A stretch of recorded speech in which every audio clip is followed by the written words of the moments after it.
Welcome, everyone. I am absolutely thrilled to have you here today for this deep analysis. We're going to be taking a really close look at a deeply profound tradition, one that has shaped the minds and spirits of literally millions of people for millennia. We are exploring the concept of Guru Purnima. Now, if you're already familiar with this, you might immediately think of it as, a traditional festival, just a day on the calendar, but actually, this is not just your standard cultural event. The word guru itself is derived from two ancient Sanskrit syllables, gu, which means darkness, and ru, which means the dispeller of that darkness. So what we're really talking about here is a profound celebration of self-awakening, a festival of deep gratitude, and a total exploration of the light of true knowledge. Okay, let's dive right into this. I want you to ask yourself a question. What is the true purpose of human life beyond chasing wealth, status, and fame? It's a pretty heavy question, isn't it? In our modern reality, it often feels like we're just stuck on this relentless, never-ending treadmill. We wake up, we hustle, we chase the next promotion, the next paycheck, the next spike in our social status. But if we actually pause, if we step off that treadmill for just 1 second, we have to ask ourselves, is this it? Is the mere accumulation of material wealth really the absolute pinnacle of our existence? Well, ancient wisdom suggests a pretty powerful alternative. The ancient Indian spiritual tradition of Sanatan Dharma teaches something radically different from our modern hustle culture. According to this philosophy, the ultimate goal of human life actually isn't about the outward expansion of your bank account, it is entirely about an inward journey. It is the union of the soul with the divine. It's about finding that ultimate transcendent reality. But here's the catch, right? Navigating that complex inner journey blindly is nearly impossible. You absolutely need a guide. And that is exactly where the guru comes in. In this tradition, the guru is that essential guide who basically takes you by the hand and clears away the darkness of ignorance, replacing it with the brilliant, illuminating light of true knowledge. And this concept of the spiritual guide, the guru, isn't some fleeting New Age trend that just popped up a few decades ago. We're talking about an unbroken thread woven through the very fabric of cosmic time. It's a tradition that has survived and continually provided guidance across vastly different eras of history. Just think about the sheer scale of this tradition across the 4 major epochs, or yugas, of ancient Indian cosmology. We start way back at Epoch 1, the Satya Yuga, the Age of Truth. Here, ancient sages, the rishis, directly showed humanity the path of eternal truth. Then we move into Epoch 2, the Treta Yuga, where even divine avatars weren't exempt from this rule. Lord Ram himself sat at the feet of Guru Vasistha and Guru Vishwamitra to receive education and wisdom. Then we arrive at Epoch 3, the Dwapar Yuga, which was an era of immense conflict. Here, Lord Krishna becomes the ultimate guru to a highly conflicted Arjuna, right there on the battlefield, delivering the immortal message of the Bhagavad Gita. And finally, we hit Epoch 4, the Kali Yuga, our current age. The Kali Yuga brings us right into our present reality. And let's be honest with ourselves, this age is remarkably chaotic. It is defined in these texts as an age of friction, of rapid change, and of deep spiritual forgetfulness.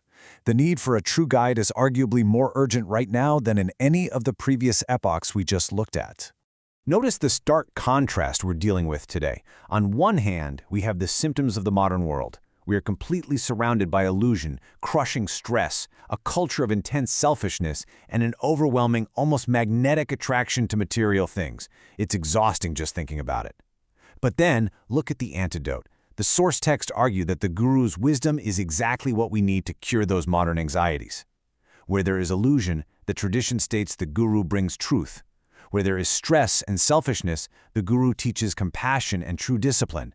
And where there is endless external distraction, the guru guides us straight back to inner peace.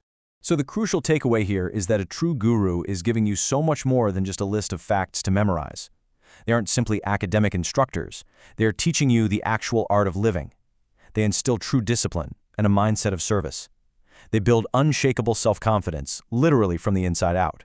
They foster a sense of inner peace and deep humility. And honestly, perhaps most importantly for us today, they make our external successes, our careers, our achievements, actually meaningful. Because without that internal humanity, the philosophy argues that all external success is essentially hollow. Now, this brings us to a really profound philosophical peek in our explainer today. When we truly understand how transformative a guru is, we begin to realize why ancient texts equate the true teacher with the divine itself. Guru Brahma, Guru Vishnu, Guru Devo Maheshwara, Guru Sakshat Parabrahma, Tasmai Shri Gurave Namah. I want you to just let the gravity of that ancient Sanskrit chant sink in for a moment. This is arguably the most famous verse dedicated to the Guru, chanted by millions upon millions of people.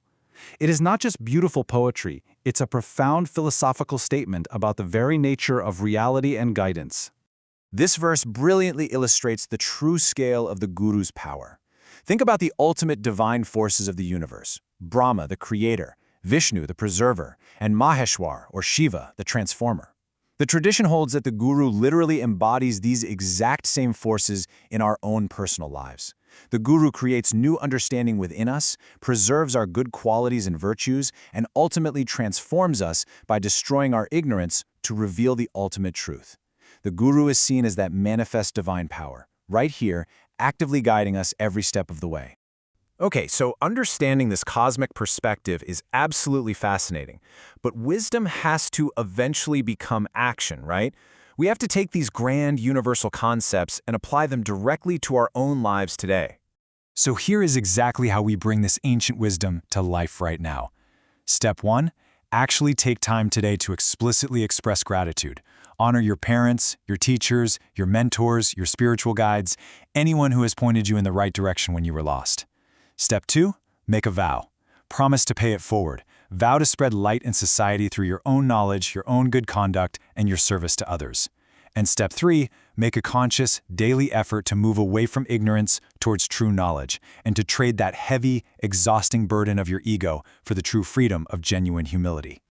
So, as we wrap up this deep analysis into the essence of Guru Purnima, I want to leave you with one final thought to really chew on.